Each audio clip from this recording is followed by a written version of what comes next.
I arrive at my parents' house 15 minutes late, bottle of Merlot clutched in my hand like a peace offering. The driveway is already full, Mom's sedan, Dad's pickup, and Corinne's shiny Volkswagen that I helped her finance last year when hers died on the highway. I park on the street and check my reflection in the rearview mirror. My eyes look tired. 7 straight days at the office will do that. The familiar smell of pot roast hits me as I push open the front door. Sunday dinner at the Price family home in Grand Rapids, a tradition as predictable as Dad's complaints about property taxes and Mom's questions about my love life. There she is. Mom calls from the kitchen. She wipes her hands on her apron and hurries over to kiss my cheek. At 59, Brenda Price still moves with the energy of someone 20 years younger, except when she needs money for medical bills. Then the complaints about her back make her sound 80. Sorry I'm late, I say, handing her the wine. The quarterly reports were due Friday, but the numbers from marketing were all wrong, so I had to. Oh, honey, save the boring office talk. Mom waves her hand dismissively. Corinne's been checking her phone all night. Something exciting's happening with her new app. Of course she has. Of course there is. Dad looks up from his newspaper, glasses perched on his nose.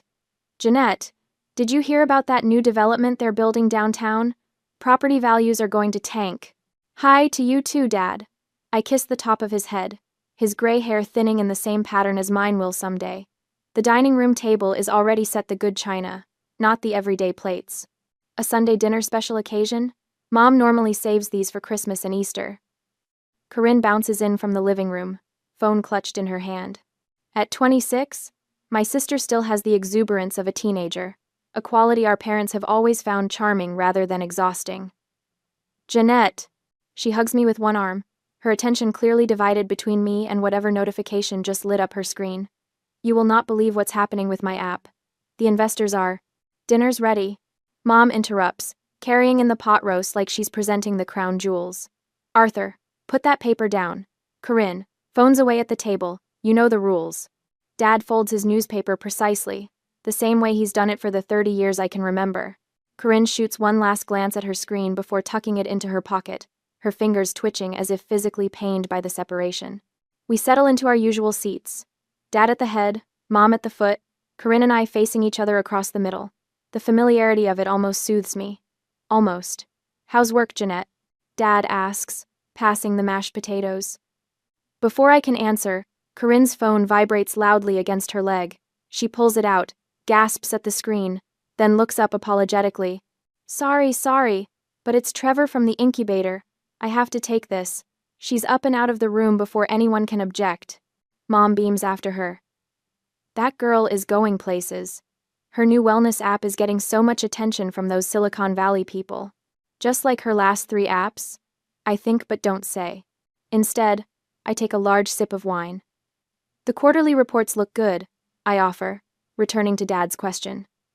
We're up 12% from last year, which means the distinctive sound of my wine glass being tapped with a spoon cuts me off. I look up to find Dad standing, his expression unusually solemn. Since we're all here, he begins, just as Corinne slips back into her seat. Your mother and I have an announcement. Something in his tone makes my stomach tighten. I set my fork down carefully. We've decided to sell the house. The words hang in the air. I blink, processing. The house I grew up in. The house with the crooked mailbox. I helped Dad fix when I was 9. The house with the foundation I paid $14,000 to repair after the flood 2 years ago. But why? I ask. I thought you were planning to stay here through retirement. Mom reaches for Dad's hand across the table.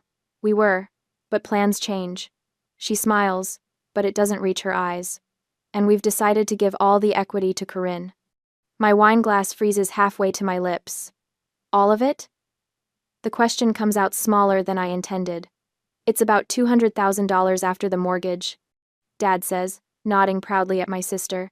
She's in final negotiations with some West Coast venture capital firm. This will get her across the finish line. The room spins slightly. $200,000. To Corinne. For another app. Mom's emergency surgery, I hear myself say. $11,000. The foundation repair. $14,000. Your truck transmission. Corinne's coding boot camps. $25,000 total. At last count. My brain flips through the checks I've written over the past 7 years, like a Rolodex of familial obligation. What about me? The wine glass slips from my fingers, shattering against the hardwood floor. Red liquid splashes across my shoes, the floorboards, looking eerily like blood. None of us move. I've put everything into this family. I continue, my voice steadier than I feel. I turned down a job in Denver, $30,000 more a year, because you said you needed me here. Mom's face clouds. Oh, honey, you're established. Corinne needs the chance you've already had. Established? I laugh, the sound sharp even to my own ears. I renewed my apartment lease last month. Again. Because every time I save enough for a down payment, someone in this family has an emergency. Dad's expression hardens, the way it always does when I question the family hierarchy. Your sister deserves this opportunity, Jeanette. This app could be worth millions. I look at Corinne, expecting at least a flicker of discomfort, of recognition. Her eyes dart away, her fingers already back on her phone screen. I need some air. I push back from the table, bits of glass crunching under my shoes. Jeanette, don't be dramatic. Mom calls after me. The pot roast will get cold. The front porch is cool compared to the suffocating dining room. My hands tremble as I pull out my phone and text Marnie Walsh, the only friend who's heard every installment of the Price family saga. Can we talk tomorrow? It's important. The 3 dots appear immediately. Marnie never leaves me on red. Coffee shop by your office? 8 a.m.? I type back. Yes. Thank you. Through the window, I see them continuing dinner without me, Dad gesturing enthusiastically, Corinne nodding, Mom serving seconds. The perfect family portrait, minus the inconvenient older daughter who keeps pointing out the flaws in the composition. Family comes first. How many times have I said those words? Believed them? Lived by them? But looking at them now, I wonder when exactly I stopped being considered family and became merely a resource to be tapped. The night air feels cleaner than it has any right to. I take a deep breath and make a decision that feels 7 years overdue. The next morning, the coffee shop buzzes with morning commuters as I spot Marnie at our usual corner table. She's hunched over her phone, brow furrowed, looking more like someone preparing for a deposition than a casual coffee date. When she sees me, her professional credit union smile flickers briefly before settling into something more serious. I ordered your usual, she says, pushing a steaming latte toward me. You look like you didn't sleep. Is it that obvious? I sink into the chair, my shoulder bag heavy with the weight of Sunday's revelation. The family dinner was worse than I expected. Marnie glances around before leaning forward. Listen, Jeanette, before you tell me about dinner, there's something I need to share. I saw something at work I shouldn't tell you about, but as a friend, I can't keep quiet. My stomach knots. Marnie's position at Grand Rapids Community Credit Union often puts her in contact with financial information she shouldn't discuss outside work. Whatever has her breaking protocol must be serious. There's a new HELOC lien against your parents' house, she whispers. $70,000 from Midwest Financial. Filed 3 weeks ago. The coffee turns bitter in my mouth. That's impossible. They just told me yesterday they're selling the house to give Corinne $200,000 for her app. That's what made me look twice. Marnie's fingers tap nervously on her cup. The signatures looked off. I've seen your dad's signature on documents before. This wasn't it. The implications crash over me like ice water. A home equity line of credit. $70,000. Signatures that looked off. And a sudden decision to sell the family home. I need to go, I say, leaving my coffee untouched. That night, I log into the family financial accounts. 7 years ago, when Mom needed emergency surgery and Dad was between jobs, they added me to their accounts for, just in case. Like everything else. That temporary measure became permanent, another responsibility I shouldered without complaint.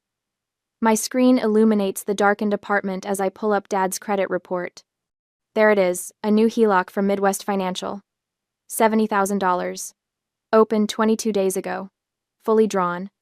My hands shake as I dig deeper, requesting the loan documents through my financial advisor contact. The PDFs arrive in my inbox at 11:38 p.m. I print everything, spreading the papers across my dining table. The forgeries are laughably obvious. Dad's signature missing his characteristic underscore. Mom's signature with loops that are too rounded, too feminine, a caricature of how a woman should write. I've seen that handwriting before, on birthday cards, on loan applications for previous startups. My sister's handwriting, attempting to pass as our parents. Bank fraud, a felony, prison time. My printer hums back to life as I print out years of financial statements. The $11,000 for mom's surgery, the $25,000 for Corinne's failed startups, the $14,000 foundation repair, all with my signature, all from my accounts. I create a new folder on my desktop. Family meeting. Methodically, I scan and save every document, every signature comparison, every transaction. Evidence? At 2:13 a.m., my phone lights up with a text from Marnie. You okay? Looked shell-shocked this morning. No, but I will be. Can you testify about the signatures if needed? The three dots pulse for nearly a minute before her response appears. Professionally, I shouldn't have told you anything. But as your friend? Absolutely. The next morning, my colleague Steve notices me staring blankly at my monitor. Rough weekend? He asks, placing a coffee on my desk.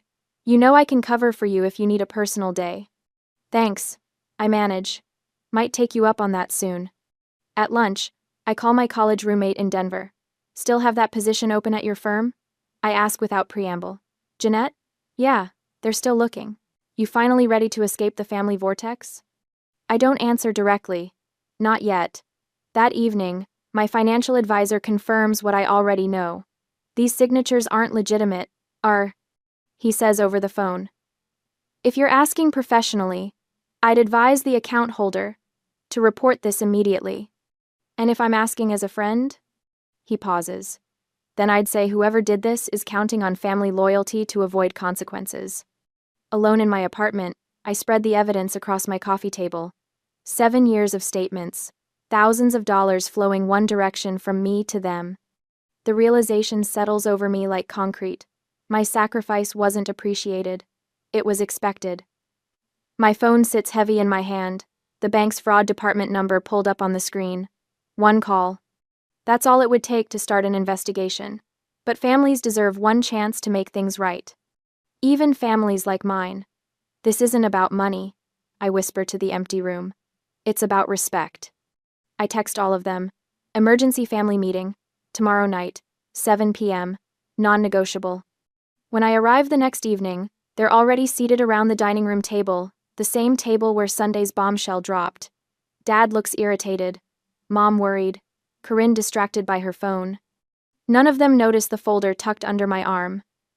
I place it on the table and open it methodically, arranging the documents in neat rows. Credit reports, loan documents, signature comparisons. The $70,000 HELOC paperwork. Corinne, I say, my voice steady despite my trembling hands. Explain this. Her phone slips from her fingers, clattering on the hardwood. Mom leans forward, confusion spreading across her face as she examines the papers. Corinne? What is this $70,000? This isn't the app money. Corinne's eyes dart between our parents and the door, a cornered animal looking for escape. Dad picks up the loan document, his face darkening as understanding dawns. It's not what it looks like. Corinne begins, her voice small. It's exactly what it looks like, I interrupt. Bank fraud. It's a felony. Mom's hand flies to her mouth as Corinne crumbles, tears spilling down her cheeks. I needed it for the app. The investors were backing out. I just needed bridge funding. Dad moves from shock to panic, his eyes meeting Mom's in silent communication before both turn to me. I recognize that look, the same look they gave me when Mom needed surgery money, when the foundation cracked, when Corinne's last venture failed. This is bank fraud. I repeat, standing up. I'm calling the bank. Dad moves faster than I've seen in years, positioning himself between me and the door. You will not send your sister to prison. Arthur, Mom whispers, but he continues. We are a family, he insists, voice rising. We will fix this. You will not call anyone. We forbid you. I look at them, really look at them. Dad, blocking my exit like I'm the threat. Mom, already calculating how to contain the damage. Corinne, tears conveniently flowing now that she's caught. I will not pay for her crime, I say, walking past Dad toward the door. And I won't be part of your cover-up. The next morning, Corinne's Facebook post appears on my phone at 6:42 a.m., just as I'm pouring my first cup of coffee. I nearly drop the mug when I see the notification. Corinne Price has mentioned you in a post. The screen fills with her tearful selfie, mascara artfully smudged beneath her eyes. 3 paragraphs of text follow, a masterclass in victimhood. My heart is breaking today. When family betrays you, it cuts deeper than any wound. My sister Jeanette has always been jealous of me, of my dreams, my ambition, my potential. Now she's actively sabotaging the biggest opportunity of my life because she can't stand to see me succeed where she's played it safe. I scroll, coffee forgotten, stomach acid burning up my throat. She's abandoning our parents when they need support the most, all because she can't see past her own bitterness. Mom and Dad gave us everything, and this is how she repays them? By threatening to destroy our family over a simple misunderstanding about finances? The final paragraph is a rallying cry for sympathy. I'm not giving up on my dreams or my family. Please keep us in your thoughts as we navigate this difficult time. Family should stand together, not tear each other apart. Within minutes, her post has 57 likes and 23 comments. By the time I shower and dress, my phone vibrates nonstop with notifications. Cousin Rebecca, how could you do this to your sister? Uncle Frank, your father is devastated. Call him immediately. Aunt Susan, I always knew you were the cold one, but this is beyond understanding. I silence the phone, slip it into my purse, and head to work. The strange calm that settles over me feels almost supernatural. My hands should be shaking, my heart should be racing. Instead, I feel oddly steady, like I've finally reached solid ground after years of sinking in quicksand. At lunch, I create a new folder on my laptop, Family Documentation. Inside, I start organizing subfolders methodically. Social media attacks, timeline of fraud, threatening messages, financial history, 7 years of canceled plans, emergency loans, and deferred dreams reduced to clinical categories and time-stamped evidence. When I return from the break room with fresh coffee, my email notification pings. From Arthur Price to Extended Family. Subject: Supporting Corinne's business venture. I'm not in the to field, I'm blind copied. An oversight that tells me everything about how carefully my father crafted this message. Our daughter Corinne stands at the precipice of extraordinary success with her wellness application that will help thousands of people live healthier lives. As family, we have always supported each other's dreams. Unfortunately, Jeanette has chosen this moment to create division over a simple financial arrangement to help Corinne secure her funding. We ask for your prayers and understanding during this difficult time. I screenshot it, save it to the appropriate folder, and continue working as if I just filed another quarterly report. By evening, my mother has left 3 voicemails, each more tearful than the last. The final one catches me as I'm preparing dinner. Jeanette, please. Her voice breaks. You're tearing this family apart. Call me back. We can fix this if you'd just be reasonable. I save the recording, categorize it, and eat my salmon with mechanical precision. When my professional social media accounts start receiving anonymous comments, family betrayer appears under my latest LinkedIn post about data visualization, I document those too. Each piece of evidence brings that strange calm deeper into my bones. The lawyer I consult the next day, a colleague's brother who specializes in financial fraud, reviews my organized documentation with raised eyebrows. Most people come in here emotional, disorganized, he says, scrolling through my timeline. You've done half my job already. Data analysis is what I do, I reply, the first smile in days briefly crossing my face.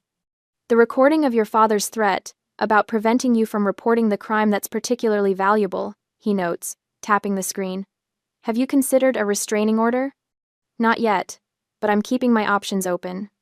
3 days later, I'm walking to my car after work when a familiar pickup truck pulls into the lot. My father's Ford F-150, the one I paid to repair 2 years ago. I keep walking, keys clutched between my fingers like the self-defense videos recommend, though I never thought I'd use the technique against my own parents. They intercept me before I reach my sedan. My mother looks smaller somehow, her normally perfect hair slightly disheveled. My father looms larger than usual, his jaw set in the expression that preceded every childhood punishment. We need to talk, he says, voice lowered, despite the empty parking lot. This mess on social media. You need to control it. I haven't posted anything, I reply, voice steady despite the hammering in my chest. My mother steps forward, hands twisting her purse strap. Corinne is just scared, honey. You need to go online and post that this is all a family misunderstanding. Tell everyone you support your sister.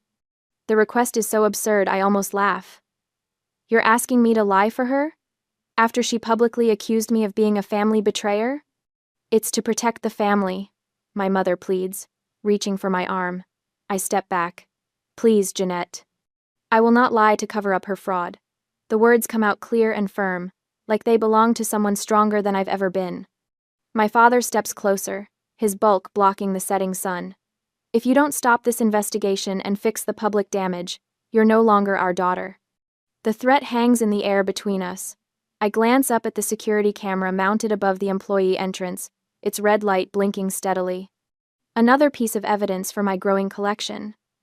I've been no longer your daughter since the moment you decided to give Corinne everything while expecting me to pay for it. I say, stepping around them to unlock my car. Good night. That evening, the messages of support begin to arrive, quiet counterpoints to the family onslaught. Marnie, my spare room is yours if you need space. My college roommate, that Denver position? Still open. Boss asked about you yesterday. A law school friend. Happy to review any documents pro bono. Just send them over. The next morning, my boss calls me into her office. I expect a reprimand about personal issues affecting my work, but instead, she offers a flexible schedule. Family crises are temporary, she says.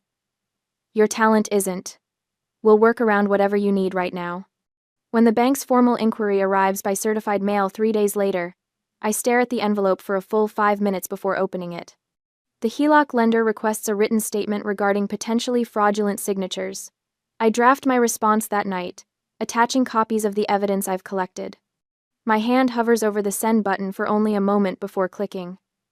The bank's fraud department opens an official investigation within 48 hours. My father's panicked call comes at midnight, his voice slurring slightly from what smells, even through the phone, like bourbon. What have you done? He demands. They're saying there's an investigation. Do you know what this means?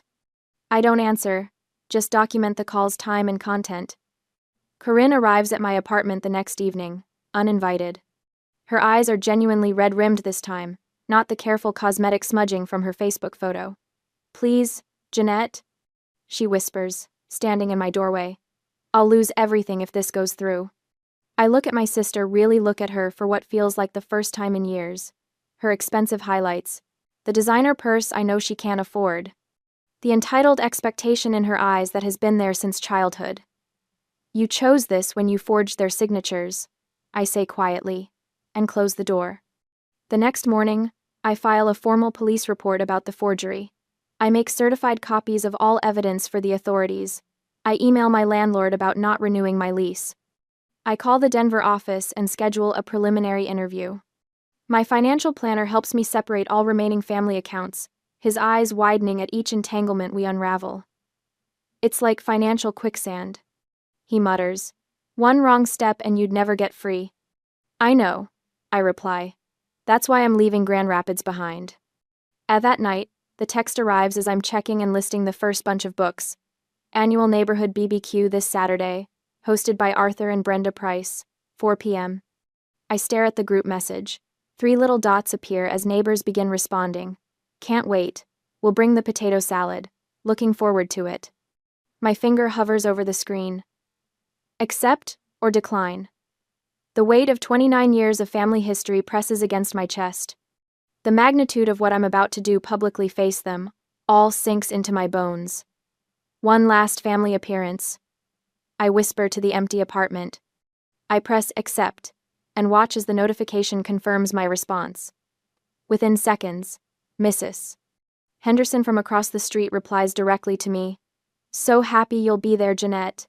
It wouldn't be the same without both Price sisters. She has no idea how right she is. This neighborhood gathering will be nothing like the ones before. The quiet data analyst is bringing receipts. I park my car 3 houses down from my parents' home, giving myself a moment to breathe before facing them. The annual neighborhood BBQ, a tradition dating back to my childhood, feels different today. I smooth my charcoal pencil skirt and adjust my cream blouse, professional armor for the battle ahead. My phone buzzes. Marnie, you sure about this? I text back. No turning back now. The evidence folder sits open on my phone, documents meticulously organized. Every transaction, every forged signature, every lie. I've practiced what I won't say almost as much as what I might. Voices and laughter drift across perfectly manicured lawns as I approach. Mrs. Winslow, who brought me chicken soup when I had mono in 8th grade, waves from near the drinks table. The Andersons, whose driveway Dad and I shoveled every winter, chat with the new family from down the block. Then I see them, my family huddled near the grill, Dad flipping burgers with practiced precision, Mom arranging platters, Corinne gesturing animatedly to a group hanging on her every word. For a moment, they look like the perfect American family. The illusion almost hurts more than the reality. Dad notices me first. His spatula freezes mid-flip. A burger sizzles, forgotten. Jeanette, Mrs. Winslow calls, pulling me into a hug. We've missed you at these gatherings. How's work? Busy but good, I answer, keeping my voice level as Dad whispers something to Mom, whose head snaps up, eyes finding mine. I heard you might be moving? Mrs. Winslow continues. I'm considering a position in Denver, I say, loud enough to carry. Corinne breaks from her audience, whispers something to her boyfriend Tyler, then weaves through the crowd toward Mom and Dad. I watch them confer, heads bent together, occasional glances my way. Planning. Always planning. I accept a glass of lemonade from Mr. Anderson and position myself strategically between the Winslows and the Myers neighbors who've known me since I wore braces and rode a purple bicycle with streamers. People who might actually listen. Arthur! Booms Mr. Peterson, slapping Dad on the back. Tell everyone about Corinne's big news. Dad straightens, showman's smile in place. Our entrepreneur daughter has some exciting developments. Corinne, why don't you share? Corinne steps forward, camera ready. My wellness app is gaining serious traction. We're finalizing talks with investors who see the potential. It's all happening so fast. The same script she's been reciting for months. The same promise of future millions that justified the $70,000 theft. Mom materializes beside Mrs. Keller, who's been asking about the for sale sign in their yard. You know how crazy the market is, Mom redirects. We've been thinking of downsizing for years. I sip my lemonade, letting the tartness ground me. Across the yard, Uncle Roger and Aunt Patricia create a buffer between me and anyone who might ask uncomfortable questions. Tyler, Corinne's boyfriend, approaches with rehearsed casualness. Jeanette, he says loudly, I want to thank you for always supporting Corinne. Family backing means everything for entrepreneurs. Several heads turn, nodding appreciatively at this public acknowledgement of my supposed generosity. The narrative they've crafted is working. I'm the established older sister, the jealous one, the obstacle to Corinne's inevitable success. I smile tightly. How thoughtful of you to say so. Mrs. Winslow touches my arm. Your sister mentioned you were having a hard time with them selling the family home. Change is difficult, dear. Actually, I say, careful to keep my voice pleasant, I'm excited about new beginnings. For everyone. For the next hour, I weave through conversations, sidestepping landmines, correcting gentle misconceptions. No, I haven't been struggling professionally. Yes, the Denver opportunity is substantial. No, Corinne and I aren't competitive, we simply have different priorities. Dad watches me like a hawk, growing increasingly agitated. His voice carries across the yard. Family loyalty is everything in the Price household. Always has been. Mom hovers whenever I speak with neighbors, inserting herself between us with offers of more food or drinks. Corinne checks her phone obsessively, thumbs flying over the screen, coordinating their defense in real time. I notice Uncle Roger receiving texts, glancing at me, then responding. Aunt Patricia's smile grows strained as the afternoon progresses, the extended family information network operating at full capacity. Jeanette. Mrs. Hoffman calls. Come, tell us about Denver. When would you start? Mom appears instantly. More potato salad, Angela? Arthur just made a fresh batch of burgers. I step away, letting their tactics play out. The truth doesn't need my constant defense. It exists whether they acknowledge it or not. The sun begins its descent, casting long shadows across the yard. Dad's laughter grows louder, more forced with each passing hour. Corinne's smile falters whenever she thinks no one's looking. Mom's shoulders grow tight with tension. I'm filling my plate at the dessert table when Dad finally approaches directly, positioning himself between me and the other guests. "You're embarrassing the family," he hisses, voice low but intense. I set down my plate carefully, meeting his eyes. "Am I embarrassing you, Dad?" A muscle jumps in his jaw. People nearby pause in their conversations, sensing conflict. I continue, my voice steady but clear enough to carry. "Did Corinne embarrass you when she forged your signatures on a $70,000 fraudulent mortgage loan?" The words land like stones in still water. Ripples of silence spread outward from where we stand. Conversations halt mid-sentence. Someone's plastic fork clatters against a plate. Dad's face drains of color. Mom freezes by the cooler, pitcher of iced tea suspended in mid-pour. Corinne's mouth opens and closes without sound. "Jeanette." Dad recovers first, his voice strained with forced casualness. "This is a family misunderstanding, not the place." "Arthur." Mr. Jacobson steps forward, brow furrowed. "He's been our neighbor for 20 years. The bank manager who approved my first car loan. Is that true? Forged signatures?" Dad's eyes dart around the yard, seeking escape routes that don't exist. "George, this is complicated. A simple misunderstanding that—" $70,000 in fraud isn't simple or a misunderstanding, Mr. Jacobson says, the banker in him overtaking the neighbor. "It's a felony." Mom sets down the pitcher with shaking hands. "We should discuss this privately." But the damage is done. The careful narrative they've constructed collapses in real time. Neighbors exchange glances. Phones appear in hands. The whispers begin. I don't stay to watch the implosion. I've placed the truth in the light. That was all I needed to do. As I walk to my car, my phone begins buzzing with notifications. "Mrs. Winslow. Is this why they're really selling the house?" "Mr. Anderson. We always thought something seemed off." Even Mr. Jacobson. "Please call me Monday. We need to discuss this officially." My finger hovers over the notifications. I could explain further, fan the flames, ensure the complete destruction of my family's reputation. Instead, I text a single response to all. "This is now a legal matter. I can't discuss it further." 7 years of financial support, 7 years of sacrificed opportunities, 7 years of being the family safety net, 3 minutes to tell the truth. As I drive away, I catch a final glimpse in my rearview mirror. Dad, gesturing frantically, Mom covering her face, Corinne running toward the house. The picture-perfect family portrait shattered beyond repair. Not by me, by their own actions. The weight that lifts from my shoulders feels almost physical in its absence. On Monday, I sit at the edge of Aunt Elaine's floral couch, surrounded by concerned family faces arranged in a perfect semicircle. The living room has been transformed into what I can only describe as an intervention, complete with tissue boxes strategically placed on end tables and photo albums stacked on the coffee table. The family's last stand. Uncle Robert clears his throat. "Jeanette, we're all here because we love you and your family." My family, not our family. The distinction isn't lost on me. "This situation has gotten out of hand," Aunt Elaine adds, her voice dropping to a concerned whisper. "Family business should stay private." I resist the urge to laugh. Where was this concern for privacy when Corinne was dragging my name through social media mud, when neighbors were texting me about my jealousy problem? Arthur shifts forward, his lawyer, a balding man with expensive cufflinks, nodding beside him. "We've prepared some paperwork to resolve this." Misunderstanding. Misunderstanding, I repeat, the word acid on my tongue. Is that what we're calling bank fraud now? Corinne's eyes well with tears, right on cue. "Jeanette, I'm so sorry. I never meant for any of this to happen."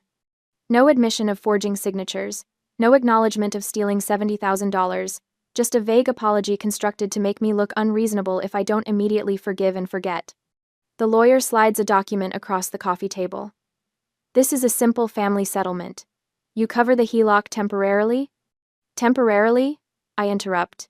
"Yes," he nods as if I'm finally seeing reason. "Once Corinne's venture capital funding comes through, she'll repay every penny. The investors are extremely interested. Just like they were in her meal planning app, and her fitness tracker, and her meditation platform. My sister is nothing if not consistently delusional. We need you to withdraw your statements to the bank, Arthur says, his voice hardening, and stop cooperating with their investigation. Brenda reaches for my hand. I pull it away. Do you understand what you're doing? Uncle Robert asks. This could destroy Corinne's future, over one mistake. One $70,000 mistake. I correct. You're overreacting, Aunt Elaine says. This is what family does. We protect each other. Brenda dabs at her eyes. My blood pressure is through the roof. The doctor says the stress is making my condition worse. Arthur follows immediately. The bank is threatening foreclosure, Jeanette. The house could be gone in 60 days. He opens a photo album, pointing to a faded picture of me at 8 years old, front teeth missing, standing proudly next to a newly planted maple tree in the backyard. This is our home. Your home. No, I realize. It stopped being my home the moment they decided to give everything to Corinne while expecting me to foot the bill. Again. Corinne's boyfriend Derek, a man I've met exactly twice, leans forward. You know, Jeanette, some people might think you're just jealous of your sister's success. The room falls silent, waiting for my reaction, for my surrender. I reach for my phone instead, opening my email. The notification I've been waiting for arrived this morning, but I've saved it for exactly this moment. The Denver position was still open. I say, my voice steady for the first time in weeks. I accepted it already. $30,000 raise, effective immediately. Brenda gasps. Arthur's face darkens. I've signed a lease on an apartment near downtown. The security deposit cleared yesterday. I scroll through my phone, showing them the confirmation. And I've reserved a U-Haul truck for next weekend. One way. The lawyer clears his throat, tapping the settlement agreement. Miss Price, perhaps you're not understanding the gravity. I understand perfectly. I stand up, adjusting my purse strap over my shoulder. I've sent an email to your office, declining your settlement offer. Check your inbox. Jeanette, Brenda pleads. Think about what you're doing. I have thought about it. For 7 years. I look around the room, at the faces of people who expect me to set myself on fire to keep them warm. The truth matters, more than comfortable lies. I walk out, feeling their stares burning into my back. Back at my apartment, I address the package I've prepared over the last week. Inside, a complete dossier of evidence, bank statements, signature comparisons, timeline of events, HELOC documentation, addressed anonymously to the bank's lead investigator. My formal statement to the police department sits ready in my briefcase, waiting to be finalized tomorrow. I've already sent certified copies of all documentation to the credit bureaus, protecting my credit from the imminent fallout. This isn't revenge. Revenge would be telling Corinne I've known about her non-existent investors for months, ever since I overheard her business call, that was actually a rehearsed monologue for potential family funding. This is closure. My phone buzzes with yet another text from Arthur. I silence it without reading. 3 days later, the house of cards collapses spectacularly. The HELOC fraud triggers an automatic default on the mortgage. The pending sale of the house falls through when the buyer's attorney discovers undisclosed liens. Arthur and Brenda have no choice but to file for Chapter 7 bankruptcy, exactly what they hoped to avoid by pressuring me. Corinne gets sued by the bank independently of the family. Turns out her promising wellness app had exactly 0 investors. The fancy meetings were coffee dates with friends, the promising partnerships non-existent. 7 years of financial manipulation exposed in 7 days. My name is officially cleared of any involvement. Not that I needed official validation, I know who I am, who I've always been. Saturday morning, I closed the back of the U-Haul truck, securing the last of my possessions. Everything I own fits inside this metal box on wheels. It feels lighter than I expected. I slide into the driver's seat and adjust the mirrors. The house I grew up in is visible in the rear view, the crooked mailbox, the maple tree I planted, the window of my childhood bedroom. It grows smaller as I pull away. My phone remains silent. No desperate calls, no guilt-laden texts. They've finally accepted I'm beyond their reach. The GPS on my dashboard glows blue in the early morning light. Proceed to Denver, Colorado, the automated voice announces. Highway signs blur past as I accelerate onto the interstate. Each mile marker puts more distance between me and Grand Rapids, between the person I was and the person I'm becoming. Somewhere near the state line, I realize the weight I've carried for years has lifted. My shoulders relax. My breathing deepens. For the first time in years, possibilities stretch before me like the open road. I'm finally free, I whisper, and press the gas pedal. The morning sun paints the Rocky Mountains gold as I sip my coffee on the balcony of my Denver apartment. 6 months since I left Grand Rapids, and the view still takes my breath away. Below me, the city awakens joggers with dogs, coffee shop lights flickering on, the hum of early traffic, nothing like the stifled quiet of my old neighborhood.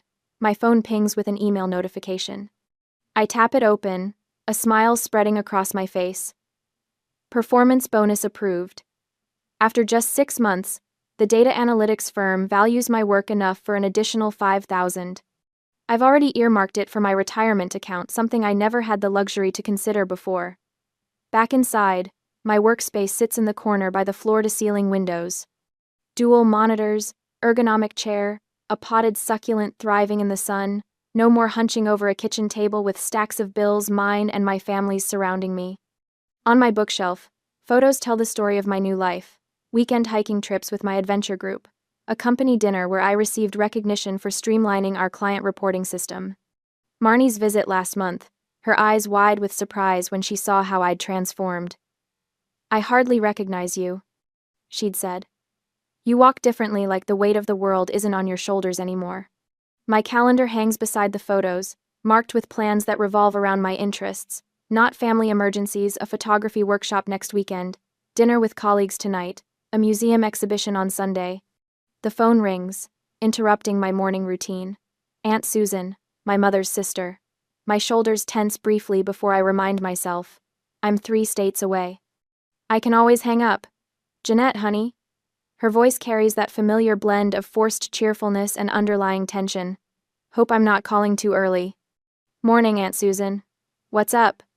She clears her throat. "Well, I thought you should know. Your parents received something from the IRS last week. A 1099-C form." My heart rate remains steady. 6 months ago, this call would have sent me into a panic. "For cancellation of debt?" I reply evenly. "Because the $70,000 HELOC and $15,000 in other debts were discharged in bankruptcy." "Yes, exactly. They're considering it taxable income. Your parents owe an additional $25,000 they don't have." I take another sip of coffee, watching a red-tailed hawk circle above the cityscape. "Your father's pride." She pauses meaningfully. "Well, he'd never ask himself." "But Jeanette, they're really struggling. Just this one last time." "I'm no longer available for that," I say, my voice calm but firm. The same request, but my response completely different. Silence hangs between us for several seconds. "I understand," she finally says, though her tone suggests otherwise. After we hang up, I sit with the feeling. No crushing guilt. No desperate calculations of what I could sacrifice to help them. Just quiet certainty that I've made the right decision. My therapist calls it progress. "You've identified the role you played in your family system," she told me last session. "The safety net, the rescuer. Now you're writing a new story." In Grand Rapids, therapy would have seemed a selfish luxury. Here, it's essential maintenance, like changing the oil in my car. I've learned that boundaries aren't walls, they're healthy definitions of where I end and others begin. Tonight, I'll meet my colleagues to celebrate my promotion. Tomorrow, I'll help at the financial literacy workshop I volunteer with monthly. The coordinator paired me with a 20-something woman whose family dynamics echo my own parents, who treat her paycheck as a communal resource. You can say no, without explaining why. I told her last time, no is a complete sentence. My phone pings again, an email notification about my parents' house being sold at auction last week. I feel a brief pang, memories of childhood birthdays and holiday dinners flickering through my mind, but no regret. In my journal this morning, I wrote, "Setting boundaries isn't selfish, it's survival." The phone rings again. Marnie, with her weekly update on Grand Rapids gossip. "You won't believe what happened at Miller's Grocery," she starts, launching into a story about people I once knew. I laugh genuinely. That's not my world anymore. As we chat, I watch the sun climb higher over the mountains, coffee warm in my hand. The smile that crosses my face reflects something I'd forgotten existed: peace. Not the temporary relief of solving someone else's crisis, but the sustained quiet of being responsible only for my own life. Have you ever had to choose between family expectations and your own well-being? What would you have done in Jeanette's position? Tell us your thoughts in the comments below.